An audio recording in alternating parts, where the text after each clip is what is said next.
What's up, geeks and gamers? It's Jeremy coming to you with another video, and today, are you ready for a humanist Batman? Because director Matt Reeves is going to give you a humanist Batman. Sparkly vampire Batman and all. Robert Pattinson's going to be all humanist. He's going to be all emotional. Oh, it's going to be so beautiful. He's going to drink soy latte.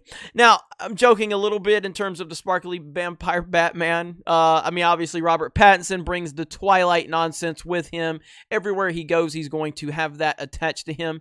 I don't think it's necessarily fair. From all accounts, from what people have said, he's done a really good job doing a lot of smaller films, honing his craft, and trying to separate himself from the Twilight saga. But even still, it's still going to follow him. But anyway, let's talk about Matt Reeves' comments right here over on Bounding Into Comics. Director Matt Reeves says the Batman will have a humanist bent like his other films. I don't even know what that means. Matt Reeves spoke on his vision of the Caped Crusader in Gotham City, and now he has free time to do so, and discussed how he pitched the movie. So he's talking to the Nerdist, and Reeves explained he pitched the Batman the way he does all of his movies, including most notably Let Me In and his Planet of the Apes series. He tried to find a humanist angle. Again, it's kind of unclear, and he looks like Daniel Kibblesmith, by the way. Daniel Kibblesmith. But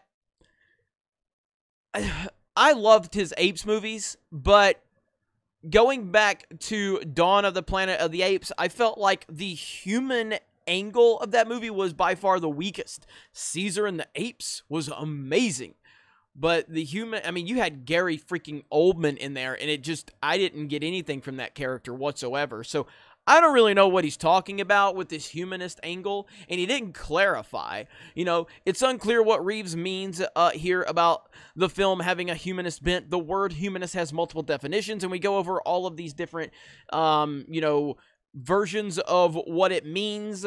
Ultimately, in his own words, it said he disclosed it is the emotion of the story that gave him the drive to make something. All of his technical circuits start firing at one point. He added he'd be lost otherwise. It's not even like it's an approach that I take. It's like some kind of idea of, wouldn't it be great? It's sort of the only thing that allows me to understand how I can do it.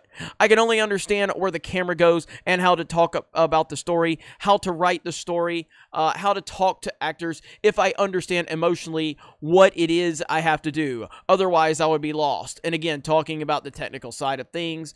Then he says, as for characters, Reeves detailed what drew him to explore the brokenness of Bruce Wayne. Wanting to avoid an original tale, Reeves was intrigued by the struggles that form Bruce, as well as his unconscious shadow self. I wanted to do an origin tale, but a tale that would still acknowledge his origins, in that it formed who he is. Like this guy, he's majorly struggling, and this is how he's trying to rise above that struggle. But that doesn't mean that he even fully, where did it go? That he even fully understands, you know, it's the whole idea of the shadow self and what's driving you, and how much of that you can incorporate, and how much of it you're doing that you're unaware of. There's something in there that feels very psychological, very emotional, and it felt like there was a way of exploring that along with the corruption in this place, Gotham. That feels very current.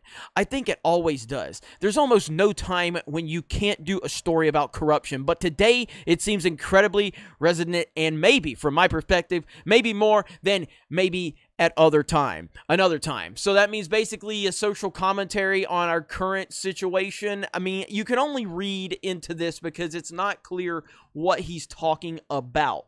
You know, yes, we have Jeffrey Wright, so they've done a race change for Commissioner Gordon. I like Jeffrey Wright. I think he's a great actor, but he has a severe case of TDS. So I don't know, man. I really don't know what to think about this. It really, to me, it really feels like they're going to go the social justice route, because they're not wanting to follow other, you know, stories, you know, other tales of Batman. So what are they going to do here? I have no idea. I mean, again, if you go back, and I mentioned this on Friday Night Ties, if you go back to you know, 2010, 2012, you know, where the Dark Knight trilogy was firing on all cylinders. The Arkham games were a thing. You know, Scott Snyder's comic runs were killing it. Like, Batman was dominating everything. He was dominating everything. He was dominating video games, movies, comics. He was killing it on everywhere. It was beautiful.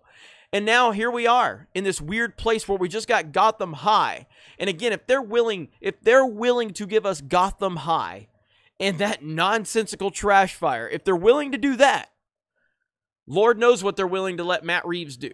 Now, again, based on his other movies, I can't sit there and be overly worried because his other movies are very good. Especially the Apes movies. I liked Cloverfield. You know, these are really good movies, but now we're in the woke era of Hollywood. And when you start bringing the humanist crap into it, knowing that we're dealing with these far-left lunatics, again, while we don't know specifically what he means by that, it gives me cause for concern. It makes me very, very concerned about what we could be heading for in the future for the Great Caped Crusaders. So anyway, let me know your thoughts in the comments below. Thank you very much for checking out this video. Solo lost money, Raylos are weird, and we will talk to you later.